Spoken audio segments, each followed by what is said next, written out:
keeping with our theme of the first panel for today, climate change challenges from public and private actors, how to put sustainability from theory into action, we brought together a very broad spectrum of panelists who have each, in their own way, realized a particular objective or goal within their area of expertise.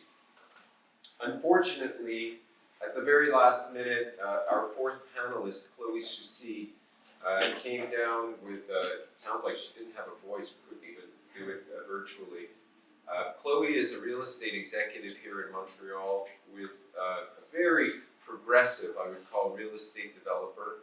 I'll intervene just by coincidence, it's my area of expertise, so I'll inject a little bit of, I think, what would have been her perspective.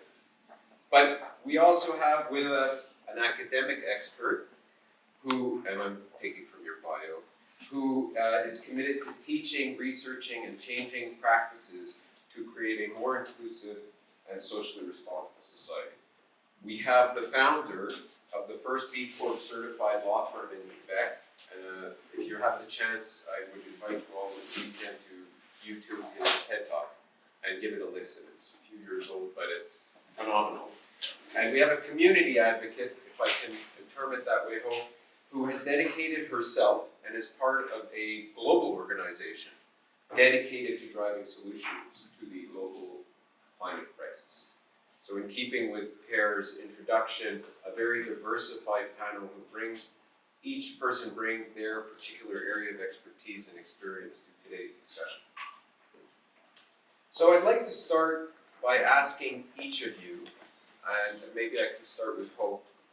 I'd like to ask, through your journey, your personal journey or your organization's journey, if you could share some personal experiences from your area of expertise about specifically the greatest challenge that you and your organization are facing today in your field and in connection, obviously, with global warming.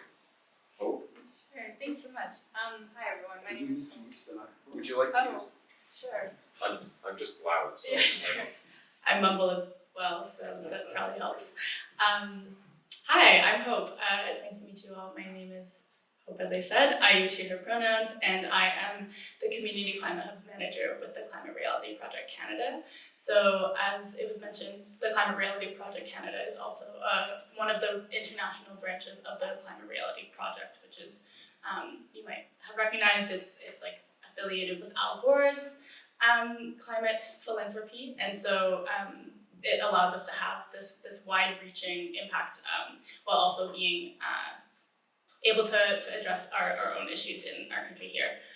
In terms of the biggest challenges we're facing, I think that the challenges that personally I've been noticing over the years of my climate activism in my short life already really actually overlap with a lot of the things that I deal with at my professional at the professional level. And so my job is really to support community activism at the municipal level. So I help to support and equip and empower local community activists to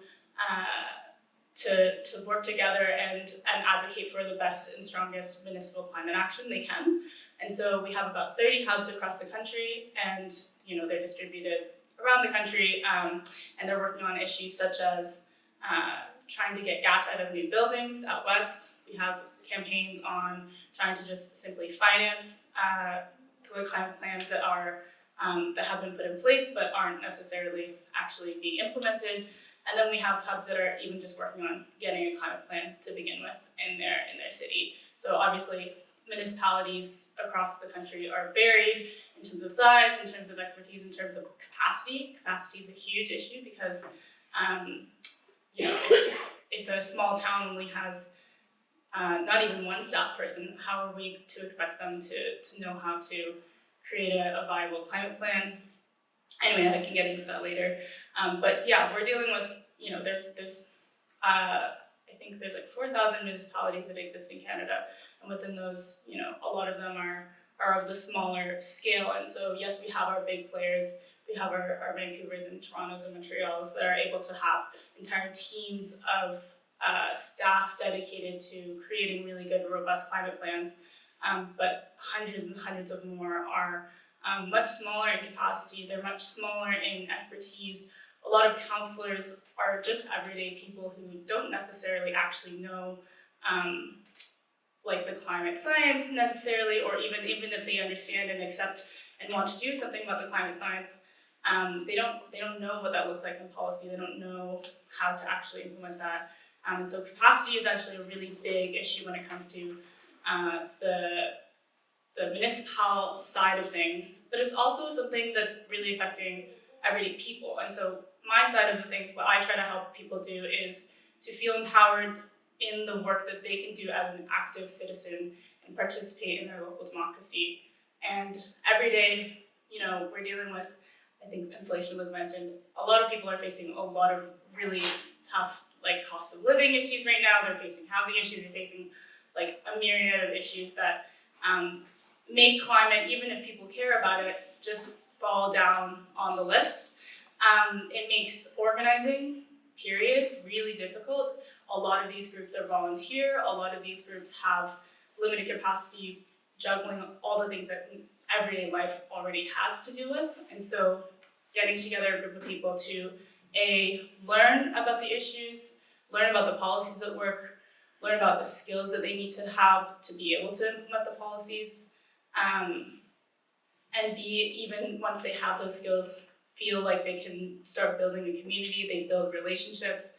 So much of my work is building relationships, and that takes time, that takes commitment, that takes trust in other people. And I think, we've all come out of a couple of years of being really siloed with one another, and so being able to invest that trust, invest that time is also a really big challenge. And so capacity is consistently being a challenge for both the citizen side of things and also the municipal side of things. And so at least at the municipal level, it's a really big issue in terms of being able to understand what the issues are and then actually being able to implement them. I can already think of a couple of questions I have for you, but I'm going to save that for a bit later. Thank you, Hope. Rosella, would you mind expressing for the group your background a bit and some of the challenges you're facing? Okay, thank you. My name is Rosella Carà. I am RBC Assistant Professor at the University of Waterloo. And first of all, let me thank McGill University and Peer for inviting me today. I am a researcher, so I work mainly in the field of sustainable finance, and I started to work on this field since 2014 probably, when we was probably less than 10 people around the world working in sustainable finance. And now this is a very debated theme, and so everybody's talking about ESG, sustainable finance, and so it's a very important topic. But if you ask me what are the main challenges in this field, so I consider it as a research field, but maybe it can be of interest also for practitioners or other people. I can see two main challenges, and I can summarize them with two main keywords. The first is data, and the second is awareness. When I talk about data, I mean, so everyone is talking about ESG. But have you had the chance to look inside ESG data? Sometimes they are no sense data. If you look inside some items, they are dummy, 0, 1, or empty variables, or variables with no sense. For example, I work in the field of banking and finance mainly, so sometimes I look at these items, okay, so this is a no sense item for a bank. This is completely no sense for a bank. Or is a variable with less importance, with a very limited importance for banks. So first of all, data.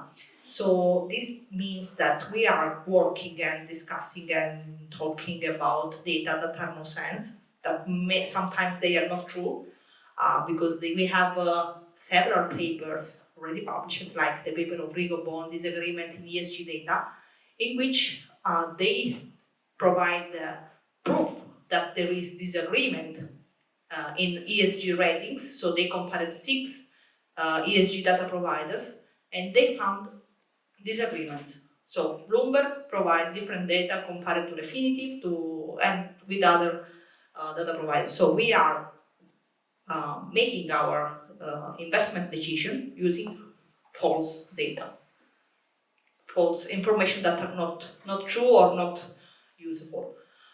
Data, the keyword data is also important if we look at the climate stress test.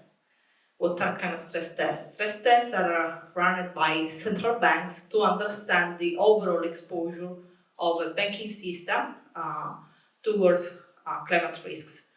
And we have several exercises already completed, like those from the European Commission. And in particular, the most important completed by the European Commission show that also banks don't have the data to understand their exposure towards climate change. So data is a really important term if we want to do something against climate change. Data is important also because without data we cannot run models. So, and this is another important aspect, because without data, so we don't have the data, but at the same time we don't have data useful to use the traditional econometric models that are typical of finance or use it to run the climate stress test. So we cannot understand how much we are exposed in terms of climate risks toward climate change. And then we have, so we have data, and we have the need also of new data, more, I don't know how to express it, but more data, more and new models to use, to be used with this new data. And then the other keyword is awareness at several levels. The first probably it's at the political level. So let me to give you an example. Do you know that sustainable finance is not a finance topic? I mean that finance journals don't like papers and don't publish papers about sustainable finance. This is not only a consideration from my perspective. This is not relevant only for me because I'm a researcher. This is a very important topic because this means that the field of sustainable finance is not still a mainstream finance topic. So if you look at the top 4 plus ABS journals, they do not publish papers on sustainability. We have a paper with Olaf, published this year, in which we analyzed the concept of climate finance. Climate finance is missing in the most important finance journals. Why? Because again, we don't have data, so probably we cannot run the model, and journals are not interested in papers that not run the traditional finance models. Also because some journals are in some way related with the most important finance schools, North American finance schools, and if sustainable finance is not accepted in these finance schools, it cannot become a mainstream topics and so on. Awareness also. I was in Brazil last Friday, and looking around, I was thinking, okay, so what will happen to developing countries or undeveloped countries like African countries if we divest from fossil fuel, considering that the main source of income for these countries is fossil fuel. They have natural resources based on fossil fuel. So what will happen at these countries? This is another aspect that at the political level should be considered. And finally, political pressure in both sense, positive and negative. Positive because we have countries in which climate change is considered as a high interesting topic, like, for example, European Union, in which we have EU taxonomy, in which we have a classification of what is green and what is brown, so not exactly green and brown, but at least what is green. We have the European Commission that is running a climate test, but we have also other countries in which the central banks are doing nothing. So they are not working on climate change. And negative influence. Another, in the US, we have now like an ESG divestment movement. So companies that are pressing to divest from ESG because they want to stay with the fossil fuel movement, in essence. So these two terms, maybe from my perspective, are the two most important challenges. Thank you. Again, Ryan is a practitioner. Thank you, Rosella. Ryan's a practitioner here in Montreal. So we go from the community involvement and research to more practical side. Hear what the challenges are for those of us who are in the trenches, I guess, so to speak. Ryan? Yeah, thanks. I feel like a little bit of a misfit on this panel because I think my daily actions relate probably quite a bit less to climate change or sustainable finance than either of you. That said, quickly about myself, I am a lawyer by trade. I spent the first 10 years of my career working in large law firms like McCarthy Tétrault and Blake Castles Graydon, only to found a firm called Novalex about 7 years ago. And as Marvin mentioned, Novalex is the first B Corp certified law firm in Quebec, for those of you who are familiar with that certification. My background personally is a little bit more in the relationship between business and social impact more broadly. I did a master's of social business and entrepreneurship at LSE in London a good 4 years ago, I guess I finished. So yeah, I'm more of a practitioner and I'm more of a, I guess, kind of business or entrepreneurship side of things. That said, I think when I think of it in the kind of practical world of everyday business, even in a firm like ours where social impact is kind of a hallmark of what we do, and the business model at Novalex is a little bit interesting because we serve both, big corporate clients like imagine a John Deere or a Intrawest or a large airport authority on one side at a paid level, but also do thousands and thousands of hours of pro bono for lower income individuals and small nonprofits and social enterprises. So even in that context where we have, I don't know, maybe 25 or 30 lawyers working with us who are, I guess, sensitive to social and environmental issues, in the day-to-day, if I sort of think of kind of a number one issue for us as relates to everything climate change, I think it's just ignorance.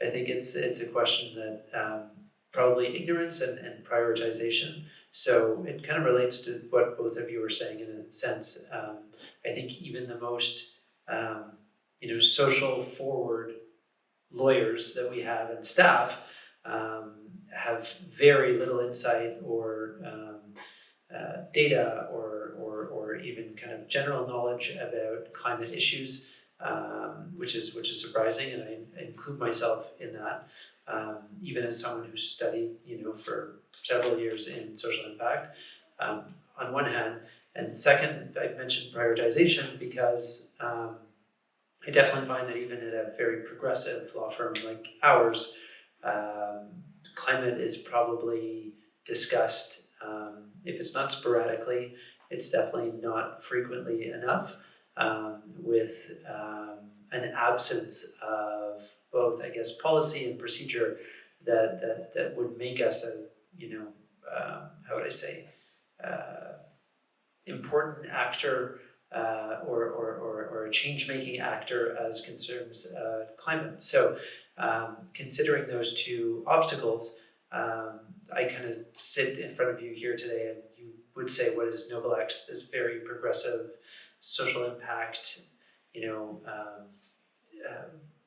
pro bono based firm doing in terms of climate? And I would say, well, we recycle and we, do compost and we do, but there's nothing, and I just kind of think of us in that realm, and I say, man, if that's us, I wonder what it is to work in a large law firm, or what it is to work in a firm where the main focus is just profit.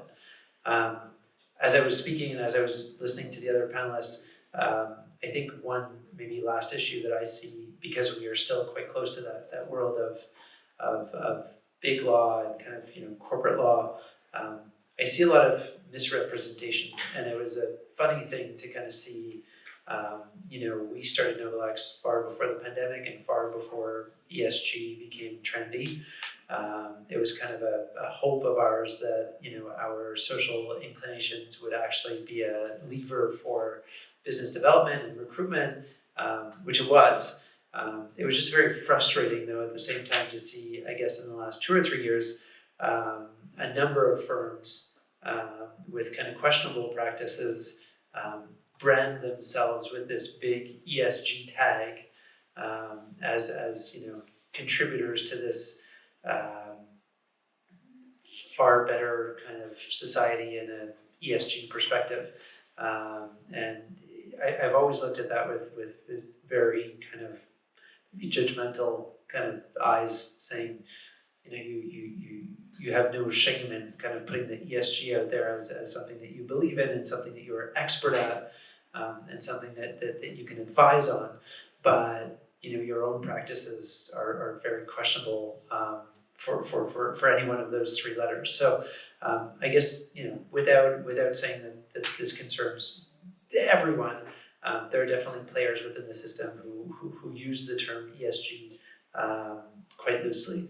So I think that's sort of my perspective as a practitioner. Just to wrap up the theme for the moment, Chloe Soucy, who's not here, and my practice also involves real estate development. And the developer that Chloe is with is a group by the name of Covadis. And they prided themselves on developing, or redeveloping, I should say, a very old brown industrial property in a very industrial sector of Montreal, in collaboration with the municipality, and it took a number of years for that to occur. And I think, when I think about it, I don't want to speak for them, but when I think about what they accomplished, it was a balance of profit and purpose. In other words, they were not going to do something that didn't make money. I think, and maybe Ryan, you can speak to that a bit after, but it's a harder hill to climb if you are going to try and convince, even with a sense of urgency, a capitalistic society with purpose being the only driving force behind their objectives. And so what I find, and I can give you examples, even from this week, I was attending a webinar about it, the businesses are trying to find their footing.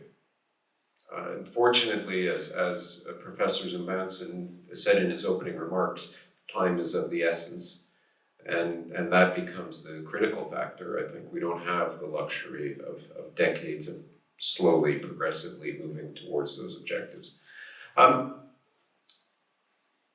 I'd like to, unless there are a couple of questions for the panel, I'd like to ask how, in very concrete, specific steps, you go about your daily business. And maybe Hope, you were mentioning municipal action. Is that protest? Is that helping them apply for government programs? Is it networking? Maybe you could each describe how you, on a weekly, daily, monthly basis, move from that objective to a concrete measure.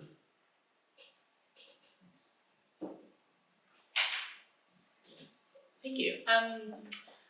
Yeah, so anyone who has experience in organizing or any sort of thing that would fall maybe under that umbrella would know that I think what's the hardest thing to create action is to just show that people care. I think that a lot of the work that we do is to try to enhance and empower people to get involved in participatory democracy because especially at the municipal level, there is just so little engagement. There was municipal elections across 4 provinces and 1 territory last year, and in Ontario, for example, a lot of the turnout rates for the voter turnout was like 30%. Like it's like pretty bad, which means that we get councils that are made up of people who, people who vote are usually people who have interest in property or, but that tends to be at least the municipal level.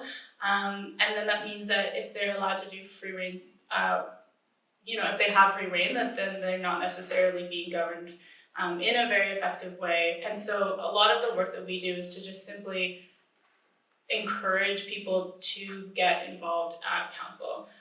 It's very unsexy as a thing to get involved in, but it's what actually makes things work. So we encourage people to create letter writing campaigns. We encourage people to honestly just go to their council meetings. So many people just don't know what goes on at their council meetings, don't know what bylaws are, don't know what any sort of governance is happening at their local level, let alone any other jurisdictional level.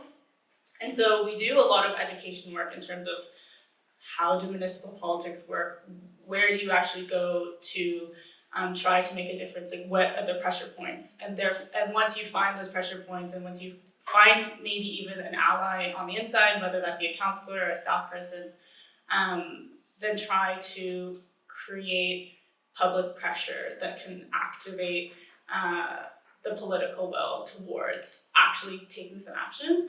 A lot of times also, so from the citizen side of things, it's not technically the citizen's responsibility to create the policy. They vote people in to do that work. And so though it's important that everyone is kind of at a certain level of maybe proficiency, what's really just important is to just show that there's public support. And once the public support is created, then the people who have been voted in, the staff people, whatnot, that's their job to then figure out, okay, people obviously want something, it's our job then to go get that. My job then is to make the people known, make the support known. So yeah, it could look like rallies, it could look like just a letter writing support. Honestly, a phone call and a personal email go so far. So many times people who are councillors or any level of political standing,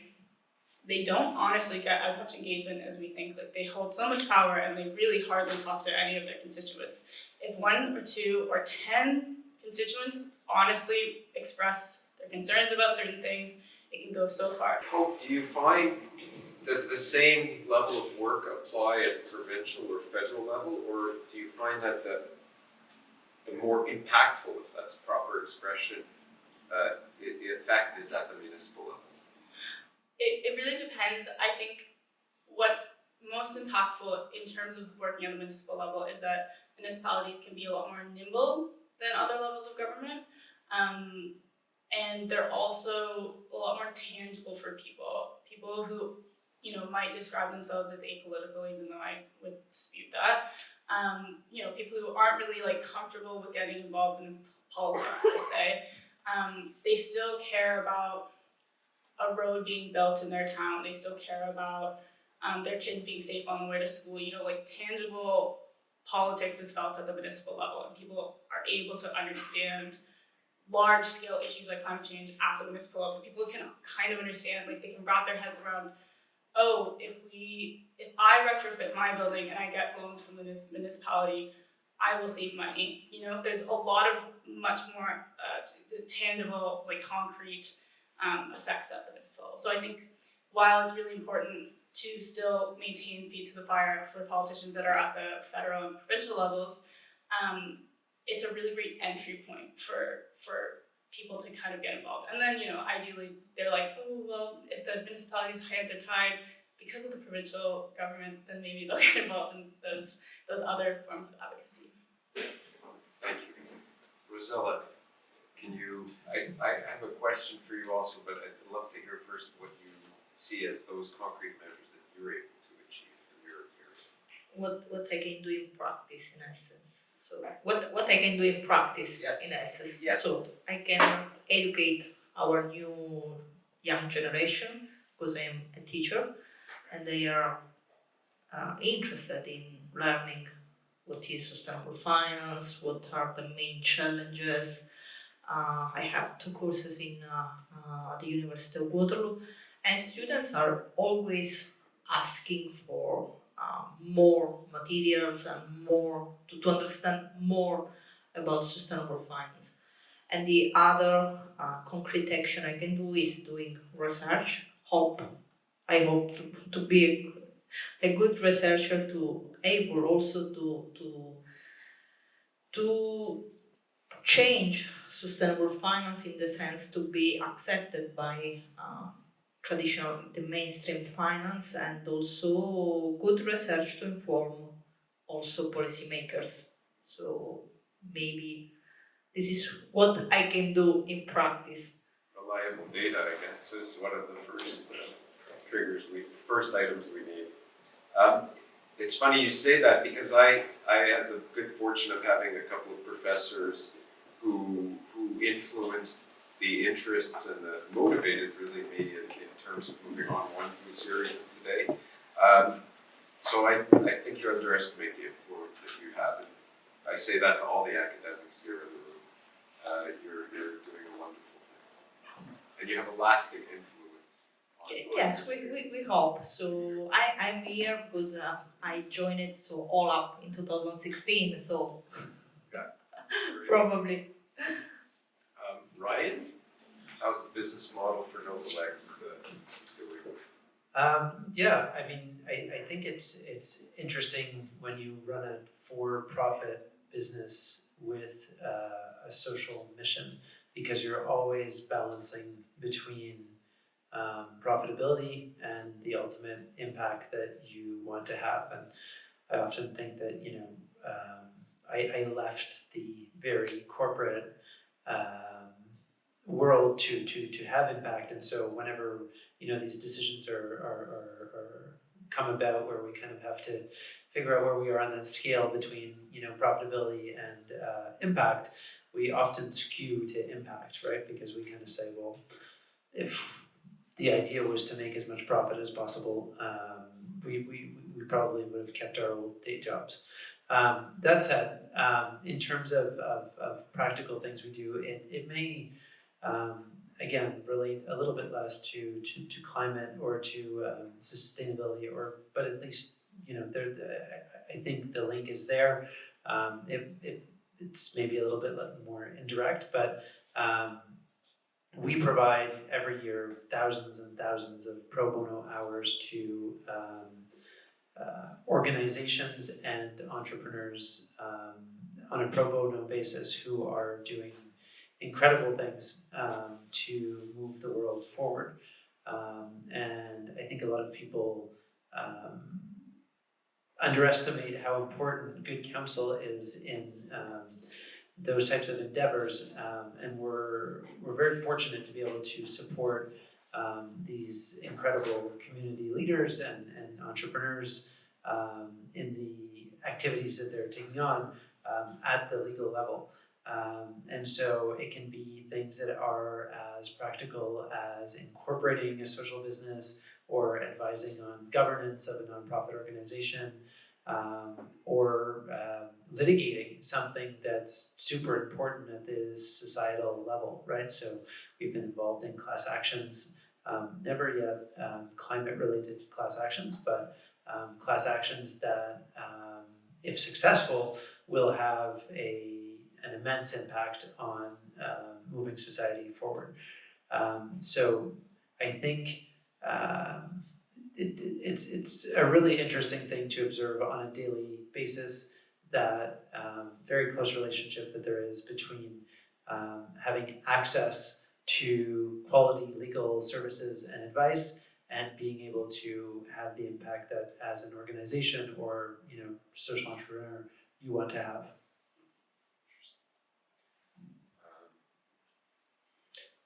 Let's pause for a couple of questions. I do have a couple of other themes we'd like to cover, but if there are questions, go ahead. Hi.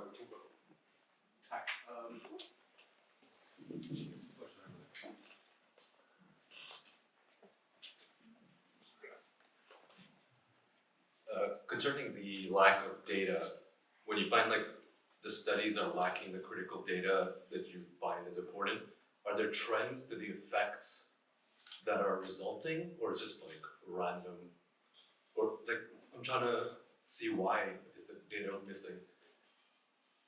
And real quick, what are the like concrete social projects that you're furthering with the companies you're advising?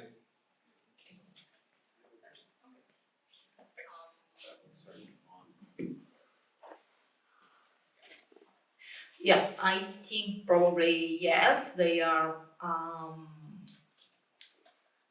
influencing our results, current results. Look, think for example, okay, we have some ESG data providers that change their methodology every 2-3 months. This means that if you download your data for your research today, maybe in the next 2-3 months they will be old data, but in the meantime you have your paper ready for publication. So this means that probably you are publishing something that is not completely fresh for the market or to inform policymakers. Yes, and another aspect is I'm not. The European Commission is working in trying to standardize, not to standardize, but at least to have a framework, a unique framework for all the ESG data providers. This means that you cannot change every 2-3 months your methodology, or maybe you can be a specialized data providers and so on. Because if you look at the current market of data providers, they provide data for different purposes and different kind of data. This means that if you want only to have a look inside the data, maybe Bloomberg is the best data provider, because they do not aggregate data, they do not elaborate data, they provide only the information. If you want to do, I don't know, so we have different data providers with different data for different purposes. So this is another aspect that researchers should consider. And finally, another aspect is that not only we have different data from different data providers, but different methodologies, different weighting methodologies, different weighting approach. So this is a way to influence your result. There is I think probably I know about a journal article about how much this is like influencing research, because also sometimes data providers provide data for free and they want to be recognized for the provision. So it's like a kind of informal influence in the ESG market. I think the other question was for me, in terms of kind of concrete impact projects that we're working on and whatnot through NovaLex. So we actually break down our impact and the pro bono services we provide into 3 broad categories. The first category concerns individuals, and we have it was kind of our pilot project called NovaLex North, where we basically provide free legal counsel to populations of the region of Nunavik in Quebec. Typically, northern Quebec is a completely underserved region, at least from a legal access perspective. So several times a year, lawyers of our firm head north and provide on-site, legal clinics and provide legal information to local populations, but we also take carriage of their legal files that they have that are ongoing. So we don't just kind of go there, provide information, and come back south. We actually open up files, continue to represent them in court, continue to advise them on the stuff that's important to them. For these populations, often it is stuff that is family law related, oftentimes as well, relating to their homes, and sometimes there is a lot of criminal and penal related matters that we take care of as well. So that's kind of an ongoing thing. Yes, we're there in person, but also throughout the year they have access to us now remotely.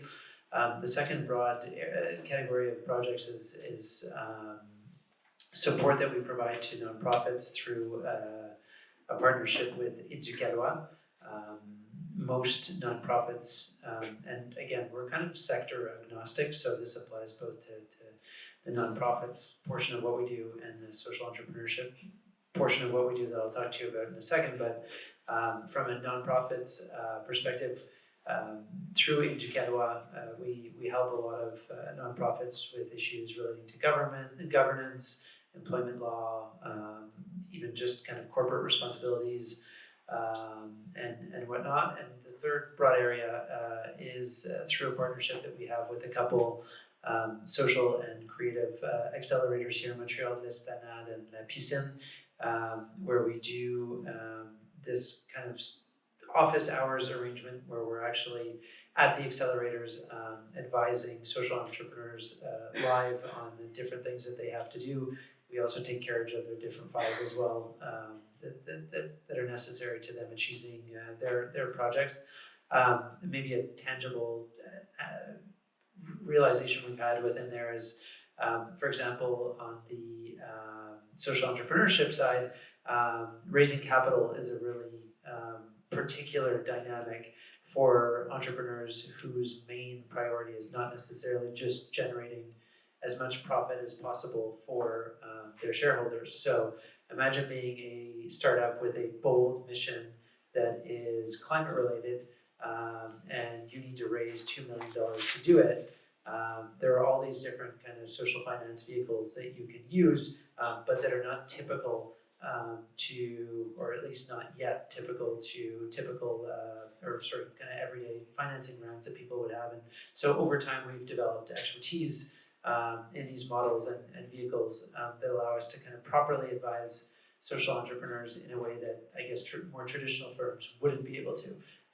And it's interesting because since these our lawyers practice in a model where there is already, it has been for 7 or 8 years, this balance between, I guess what you were saying, profit and purpose, they understand these social impact entrepreneurs who are looking for investors or partners who are not just focused on the bottom line and who get the reason why they've decided to kind of start something that matters more than just start something that will make money. But it is interesting to have seen how different social finance vehicles have evolved over time to take into consideration this reality and provide for really interesting arrangements. Like one that I have at the top of my head is like a social bond, where you have a social finance bond, where you have an entrepreneurial endeavor, probably participation from a private lender, but then also participation from, say, a government who will lend with at the heart of its contribution both, yes, a financial return, but also the achievement of certain social impact goals. So that's a really interesting structure that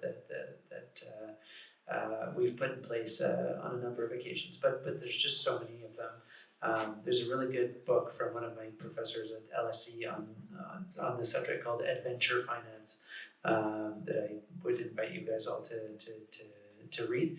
But I'm hoping we'll see a lot more of that going forward.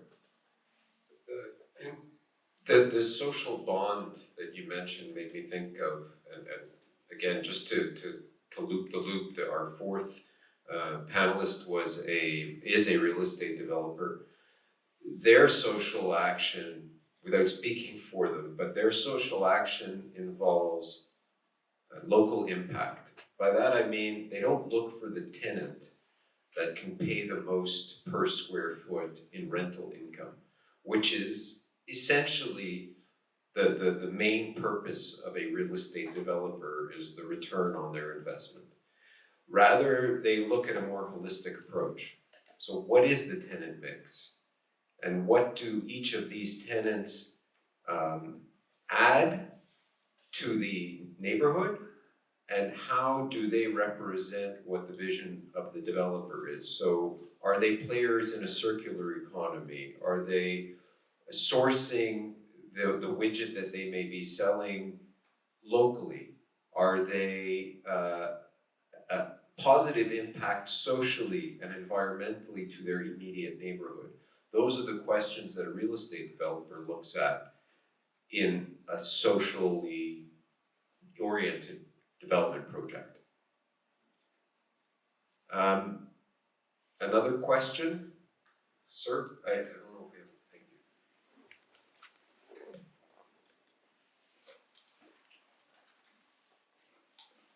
Thank you. This is a question for Ruthella. Follows on Raul's question as well on trends. So you talk about the fact that data is flawed, it's difficult to work with, and what does that mean now for corporations? What are you seeing as a trend?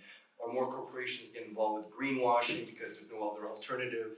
Are they putting the brakes and doing the bare minimum? Or are they driving towards science-based solutions that are trying to forge a path themselves and saying this is the right thing to do? So what are you observing right now in the marketplace?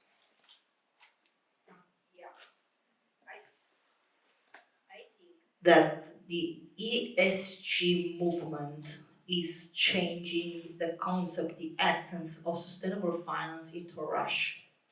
So because companies are looking only at their ESG performance. Okay, so we are good because we have a good ESG score. We are wonderful, we are beautiful. But in essence, what they are doing in terms of sustainability, okay, this is not considered by companies. So for example, I have a paper ready to go out next week in which we found that people with an high level of disclosure, so with a high level of disclosure score, have also high level of ESG controversies. So this means that if you talk too much about how many things you are doing in terms of ESG. Okay, I'm good, I'm beautiful. I do a lot of things for the society, for the environment, for the community, but at the same time you have a lot of ESG controversies. This means that what are you declaring in your statement that is not true. Okay, it's like a form of greenwashing or disclosure washing. So we can create also a new term probably. And what we can do? I think probably we should go beyond the concept of ESG data, ESG ratings, and looking at what they do in practice. Maybe the concept of impact is the right concept because I can measure impact. Maybe again we don't have at the moment good metrics, good models, but probably impact can be a solution because we can measure impact. Okay, what do you do for the community? Okay, I pay, for example, I provide help for homeless in the community, and so how many, how much, what you do. This is a practice. This is what they do in practice. It's not also what they declare to be beautiful, to have a good ESG performance. Maybe just looking beyond ESG criteria and ESG items can be a good option. So I don't know if I have answered your question. I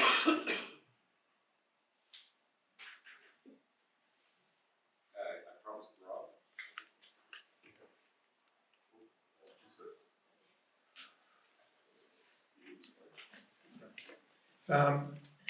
We're going to hear in the next panel from private sector actors about sustainability financing issues. But I'd love to hear a little bit about municipal financing and the connection between municipal financing and ESG, if any of you have any insights into that. And in particular, given the sources of financings for municipalities, I don't know, Rosella, whether this is something you're familiar with or hope. I may be mistaken, but my sense is that it's federal, provincial funding, it's property taxes, the municipal bond market is not as developed in Canada as, say, the United States. Perhaps I'm wrong about that, but that's my sense. So given, maybe you could elaborate a little bit on sources of financing and whether you see opportunities to inject ESG considerations into that financing process. Is anybody thinking about that? Is there a way in which we can get municipalities that are, of course, worried about their financing to see there is a linkage and that the opportunities for financing will be richer if attention is paid to ESG issues? Any thoughts on that would be welcome. Thanks.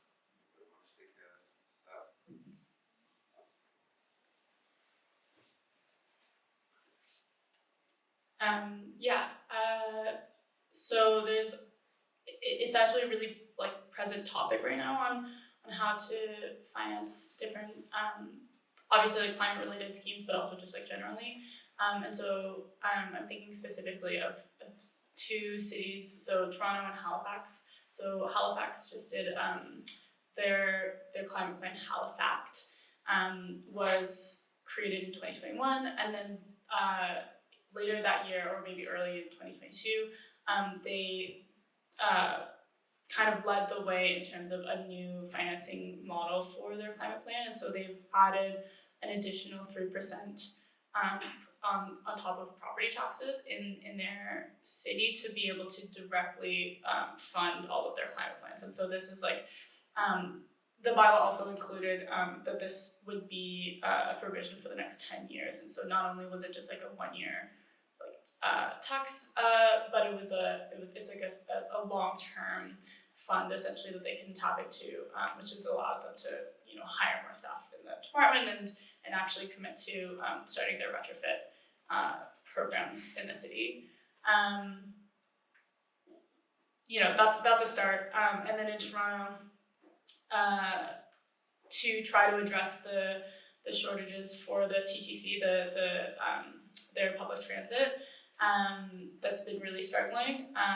They've, I think within the last 4 months or so, voted to implement a parking levy, so especially within the more downtown regions, and that was really lauded by transit activists because then you have an acknowledgement of the disproportionate effect of cars in the city on not only infrastructure but also public health, because cars have emissions and that includes public health implications, and then so being able to tax parking, they can directly fund those better into more responsible forms of transit.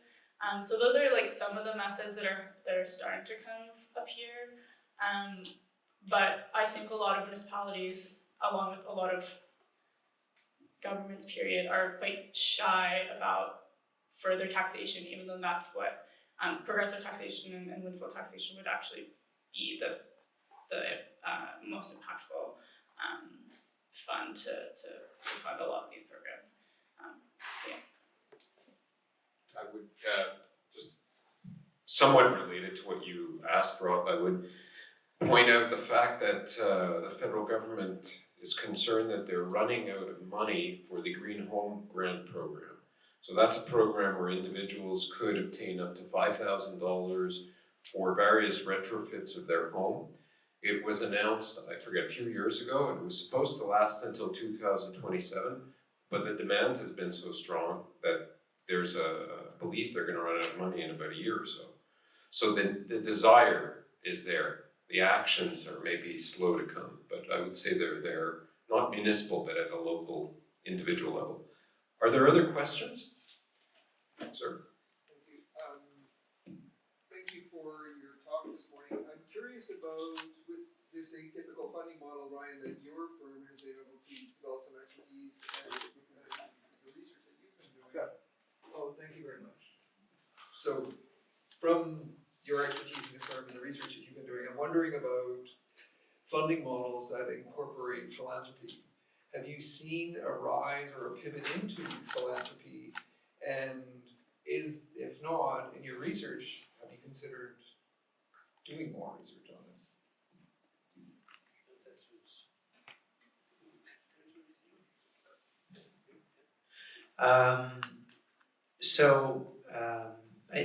I actually think that this is such an interesting topic because there are all sorts of different instruments that you can have. You can in the same way that for a purely profit-based financing model, you could do something like debt to equity or otherwise.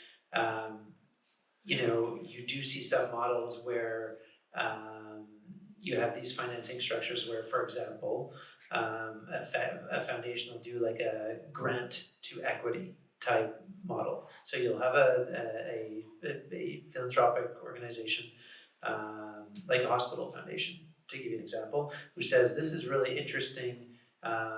This researcher or entrepreneur is creating this technology that might really work in helping us alleviate issue X in a medical field. And they say, you know what, we're willing to give you $1 million to continue that research, and we're willing to give you another $500,000 for commercialization.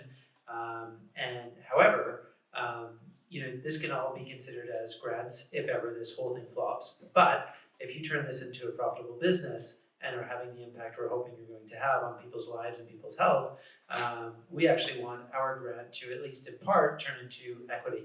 And then they're kind of reaping the benefits of having that really powerful impact at the societal level, but also kind of replenishing their coffers because it's a form of impact investing. So there are tons of these financing structures that are becoming more and more prevalent. Canada is a pretty interesting jurisdiction for, creativity and innovation in social financing. I did my studies in London, which is a huge hub for it. You see some of it in South Africa, you see some of it in the United States as well, Europe more generally. But it is nice to see it come to Canada. And it's something that I believe in quite a bit because I guess why I got so interested in for-profit social entrepreneurship is because I came to this sort of realization that in resolving societal and environmental problems, governments and nonprofits alone couldn't find all the answers. Yes, please. Front here. Hi, thank you for all your insights. It's very enriching to listen to you. I had a question maybe more specifically for Mr. Hiller. Regarding the B Corp certification, so there are many different environmental certification schemes, and this sort of the origin of problems like greenwashing, and just looking very quickly, skimming through a little bit of the criteria of B Corp. There are many different things involved, including corporate governance structures and accountability to stakeholders. So my question would be, what are some of the criteria of this B Corp certification that are maybe most important for you or at the forefront of your activities, and how do you ensure that why get certified? Why not just do social entrepreneurship for the sake of it, or does the certification help? And how do you ensure that it's not it goes beyond marketing and that your activities truly continue to impact the community beyond the certification? Thank you. And how much time you spend working towards your certification? So that's a really interesting question, and a question that I've answered hundreds of times, mostly because I think when we became B Corp certified in 2017, so 6 years ago, you were kind of thought of as something of kind of hippie corporation. It was really there was a very small group of us. And it was kind of like, it was a means to an end. So yes, it's marketing. Yes, it's something that you kind of slap onto your website. I've never really thought of B Corp as guiding us in the actions that we do. We actually didn't even think about getting certified for B Corp. We just started what we wanted to start, and at the beginning, Noble X, what it was this model by which we would be providing 1 hour of pro bono work to low-income individuals, small nonprofits, and social entrepreneurs. For every hour we'd be providing to larger corporate paying clients. And so the B Corp thing kind of came afterwards. I think as an entrepreneur, I didn't think, well, I'm going to start this thing. I'm going to start this B Corp company. B Corp is a label. B Corp is a certification.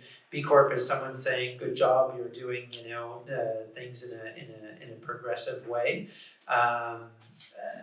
That said, it was nothing we ever really aspired to.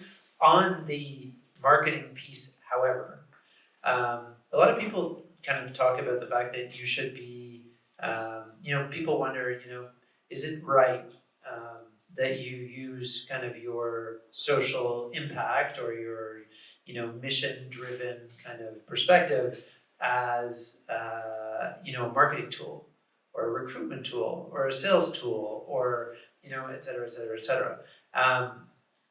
And I actually think that the right answer is yes. Because it's kind of like this wheel that has to turn, right? So you have to make more profit to be able to make more impact. And if you make no profit, well, then you're not going to have any impact, at least in the for-profit structure that we have. So when we went about, getting certified for B Corp, we really just gave them all the information we had about our company, and they said, "Yeah, you guys are actually a very impactful company, and you're going to be certified." That said, I will say we got terrible scores, at an environmental level. We got terrible scores in terms of governance at the beginning. And so I see B Corp as, and we got really high scores on, kind of community impact and whatnot, because we were making huge strides in helping people who were closest to us because of just the model itself. But I see B Corp as kind of like this canvas that you can kind of refer to and say, where are we in terms of our environmental performance? And, there's very kind of specific criteria that helps you score higher. And it's just kind of like a point of reference in terms of what you're doing. So that's sort of how we've used it. We haven't really said, we have to do this thing because it's going to get us a higher B Corp score. Every time B Corp recertification comes around, we actually have kind of no idea what score we're going to get. We don't know. That's not what drives us. It's not what inspires us. It's not what kind of brings us to do the work we do every day. We do the work we do every day to have as much impact as possible, and that's where kind of the real measure comes in. Like, we measure the impact we have in very different ways than through like the lens of B Corp. I think that's where we pay the most attention. What kind of impact we're having, how many lives we're touching, and our KPIs are kind of driven that way, rather than, are we going to do better with B Corp, 2 years down the line at recertification. Just to add to that, from a real estate perspective, there's a concept of LEED certification, and that has existed for decades. Without telling you how old I am, when I was sitting at Bronfman or up at Chancellor Day, LEED certification was very new, and everybody thought it was a pie in the sky, try to aspire to one day. It would be a nice to have. And in today's world, it's almost, I won't say default, but many of the principles towards the different levels of certification you can have in the construction of a building are standard now. And so to Ryan's point, maybe it does start as something that may seem more of a public relations or marketing exercise, But if I tie it to what Hope said about baby steps and each item has its influence, it, I think, will grow. And as disclosure requirements grow, for example, the anti-slavery child labor legislation that's coming in 24, that's a whole other dimension of disclosure that for-profit corporations are having to deal with now. And so they're all in the boardrooms, around the weekly meetings, having to address these things, not just from a marketing angle, but it's a pragmatic, realistic item that will influence their profitability. So slowly but surely, it's becoming part of their daily nomenclature. Just a few minutes left. One more question from the lady in the back, and I'd like to ask one final question of the panel. Yeah, I have a question about standardizing.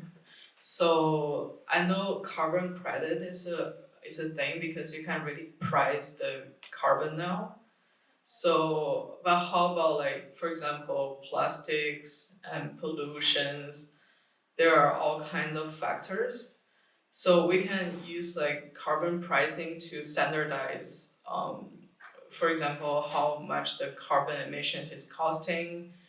But how do we price in other factors that are not that direct? And how do we like promote the collaborations between the entities? For example, we know Vera is a really trustworthy ESG accounting company. They're promoting their methodologies, but they're not like government, so they don't have a lot of power about how to like practice those methodologies. So I want to know like how to promote the standardization and also how to press in those like not really direct factors. That's a tough one. Yeah, I don't know this specific case, but from my experience, usually the big ESG data providers are like, they want to control all the competitors. So maybe they can try to test. So I don't know, maybe they have to test their methodology, or have already tested their methodology, I don't know.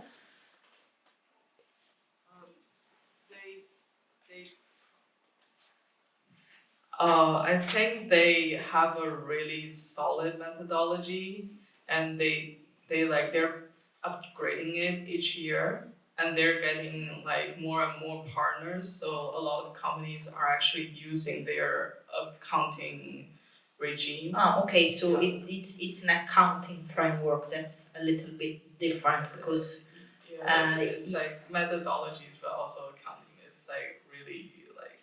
okay, yeah. So just let me to answer your question only about the standardization point of view. I think standardization can be done till a certain point. So we cannot standardize. We cannot develop a unique methodology for all the business sector, and this is why we have items inside the ESG data that are not relevant, because not all the items can be relevant for all the sectors. Maybe I don't know, the number, the CO2 emission item is relevant for the fossil fuel sector, oil and gas, for example, but it's not too much relevant as it for a bank. How much CO2 a bank, so it's able to because it's a not relevant item, but maybe what is relevant, how much CO2 from your customers, with another perspective. So standardization, but we cannot standardize for all the sectors, because each sector has obviously some characteristics.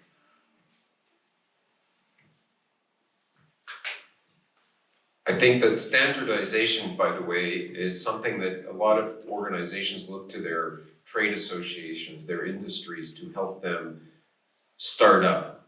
The personal opinion I have is it's a necessary evil, but you have to look at how those trade associations are funded, who created them, if I can be a bit pessimistic about their influence.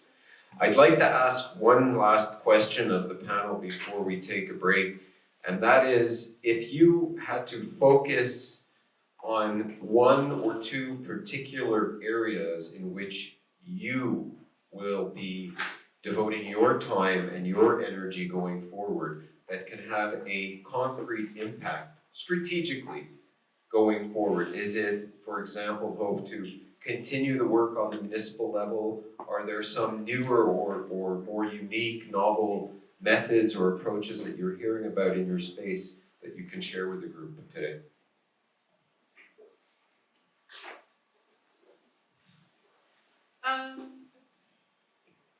That's a good question. I mean, I think that when it comes to decarbonizing our cities and finding ways to be able to finance those decarbonization plans, I think that there's two directions that you can take, and I think like one does definitely lie within like private and public sectors, because I think one of the biggest things that municipalities and generally Canada can do to decarbonize is to completely retrofit our buildings stock. The carbon emissions associated with buildings is like I think like 20 to 30% of our carbon emissions for the country alone, which is wild. It's just because we have to heat our buildings and it's cold here. But yeah, I think I mean, you talked about the green municipal or the green municipal fund, which kind of also encapsulates the retrofit financing for individuals. But I think like being able to expand those projects to allow for municipalities to also delegate those funds would be really excellent, because I think there has been a lot of uptake, but the barriers to actually accessing those funds are really buried. So out in the Atlantic provinces, they've actually done a really good job to start allowing and targeting low-income households, but I think for the rest of the country, the only people who've known about it are people who probably could have afforded it eventually. And so there's a lot of inequity when it comes to actually being able to enact good retrofitting procedures for personal homeowners and buildings, and that doesn't even capture the rental market. But then I think also what's really important is to keep connecting climate issues to social issues, and obviously that's kind of, we're talking about sustainable finance here, that's two sectors there, but I think so often climate is kind of put in a corner and not thought about as a whole holistic issue. And I think just generally applying the climate lens to every decision and every sort of aspect to governance, to how we think about everything, to housing, to food systems, to finance, to everything, I think is just really key to not forgetting about how climate is really just a symptom of where we're at right now. It'll make everything worse, it'll exacerbate the problems that we already have. And so it's really important to then be able to address it in that holistic manner, because climate solutions are not just one solution, it's everything together. And so being able to kind of marry that all together in your head and then think about, again, budgeting in a way that prioritizes that holistic view, whether that's at the municipal level or in private corporations or whatnot. I think that's I think the main issue that is really hard for people to wrap their heads around, but is my job, I guess. Sure. Maybe in the next years, continue to work on sustainable finance and try to do something good, able to influence the policymakers. So, and also continue to work with my guys, with my students, and try to inform the next generation to be, because up here you have a lot of courses, a lot of program about sustainable finance, but I am Italian, I come from Italy, And for example, we don't have a course mainly focused on sustainable finance. So this is a very big opportunity for students here to learn what is sustainable finance and to be ready for the market job, to be ready for what are the profession of the future, for the future. For me, looking at this from kind of an impact perspective, I think the biggest topic for me personally is technology for the future. I come from an industry that is very conservative, very traditional, incorporates technology very minimally. And I guess one of the questions I asked myself over the last couple of years was, we've had a lot of positive social impact on hundreds of people or thousands of people. How do we turn thousands into millions and billions? And I'm working on a project right now called Leia, which is kind of grounded in that same desire to make legal assistance and services and counsel accessible to as many people as possible. And what we've realized is that by changing business models and by incorporating technology, you can actually do it. And so in this new venture-backed business that I started about a year ago, we've actually just changed the whole paradigm and have legal services being delivered as a virtual employee benefit, where an employer is actually, much like telehealth, now an employer is taking kind of responsibility for their employees' wellness and protection, and offering them as a benefit access to legal through an app, a virtual platform. So that's kind of the big projects or the priorities on my end for the foreseeable future, at least. When do you sleep? I'm going to just share one anecdote before we close. I have a client who is a woodworker. Has about 10 employees when he started growing a few years ago. Makes tables, chairs, makes mannequins for department stores. He received a call from a very large, one of the largest retailers in Canada this year. Said, we don't know you, but we would like information on your supply chain. We need mannequins.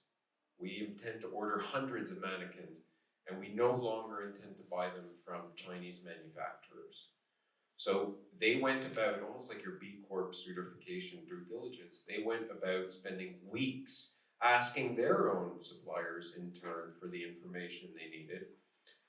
And about 3 months after they reported back, they received a cold call asking them to come to Toronto to present their materials, and they received orders to retrofit one of Canada's largest department store chains, all of the mannequins throughout Canada over the next 2 years to those that are locally sourced, locally produced.